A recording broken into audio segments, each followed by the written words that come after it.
Hey everybody, this is Mr. Beckstrom, and today we're going to be talking about Chapter 1, Section 5. We're going to be doing some percent problems and some applications with those percents that we learned from Chapter 1.4. So let's go ahead and get started. What is a net price? A net price is usually the amount that we pay for something. If you go to some place like Sears, you'll see a lot of sales and the net price is the list price or the original price minus whatever discount they're giving us, and the net price is what we end up paying. So, for an example, a shirt has a retail price of $25. Today, you can get a discount of $11 on it. What is the net price? Well, you simply just plug it in here. The list price or original price minus our discount gives us what we pay. All right, so let's go ahead and set up a proportion with it. This is very similar to our PBR that we've already looked at, and we're going to be looking at some more of the PBR in this as well. But right now we can set up a proportion to calculate the discount of an item where we have the discount, the D, over the list price, L, is equal to the discount rate, R, that's the percentage off, over 100. So, for example, let's say the list price of a new calculator is $123, and today only we get 20% off. How nice. What is the discount and what is the sales price?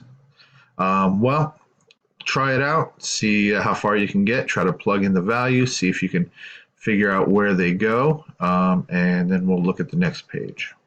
All right, so the solution here, the discount is what we don't know, so that's going to be our variable. The list price is given to us, that's the $123. Remember, that's the total price, so it's kind of the whole when we're thinking about the PB and R. The discount rate was 20%, so we put the 20, and the 100 always stays down there. So we do some cross multiplication and then some division by 100, and you should get the discount amount of $24.60. Using that, we can find the sales price or the net price by just plugging in our formula, the original price or list price minus our discount amount gives us our net price or our sales price. All right. So go ahead and try your turn on page 53 and see how far you can get on that one. All right, so let's look at another example here. We're going to try to find 32% of $300. And we've already done some of these, so let's go ahead and use our P, B, and R from the previous section and go ahead and set up a proportion here. So we can set up P over B, that's the part over the base, or the part over the whole is equal to our rate or percentage over 100.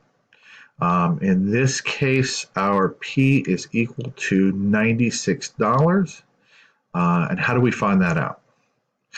Well, we just plug those in, cross multiply, divide by 100, and we get the $96. So $96 is 32% of $300, which should make sense because 33% is about a third, and a third of $300 is $100, so 32% would be just under $100. So another way we can kind of justify that our answer is in the correct range, and that will find us a lot of errors that we make along the way. So there's actually a quicker way to solve these kind of particular proportions, and whenever we're given the amount or the price of something and the percentage, we can just convert that percentage to a decimal, which we've already talked about, multiply it by the sales price or the original price, and we can get the amount of the discount. So in this case, 0.32 times 300 should also give us our $96. It's just a quick way because this comes up so often when we're out buying stuff and it says, hey, 10% off today or 30% off on jewelry or some other percent. We can just kind of multiply that percent by the price that they're giving us, and that will give us our discount amount. Then we can subtract that from our list price to get our sales price. All right, so let's try a proportion with the tax rate. We can set this up just again to find how much tax we're going to be charged.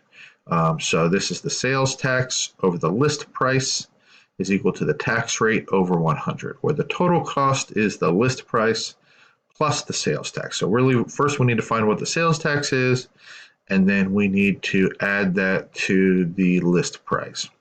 So if the tax rate in Durham, North Carolina is 7.5%, how much does it cost to buy a $325 guitar? Well, try it out, see how far you get, and we'll plug it in here.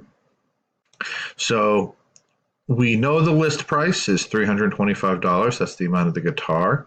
We know our tax rate is 7.5%. The 100 always stays down here, and we're trying to find the sales tax. So with the sales tax, we just do the cross multiplication. So 7.5 times 325, and then we divide that by 100, and we should get $24.38. And remember, that's just the amount of tax that you're being charged on that guitar. We still have to add that to the guitar price to get our total price. And that should be obvious to us. When we go out and buy something and something says $99, we don't ever pay $99. We usually pay somewhere around $106, $107, depending on what city and what state we're in. All right. So your total cost is $349.38. So go ahead and try your turn on page 59, and when you're done with that, come back to the video. And then the last thing, and these are just different types of proportions we can set up for different things. You should see some examples in the section. Go ahead and try those out. So we have commission, which is the bonus received by working in sales. So if we're receiving a 10% commission, we can plug those in. Energy efficiency, tolerance limits, and percent increases or decreases. All right. Once again, if you have any questions, go ahead and give me either an email or a call at my office phone, and I'd be happy to answer your questions. And have a great day.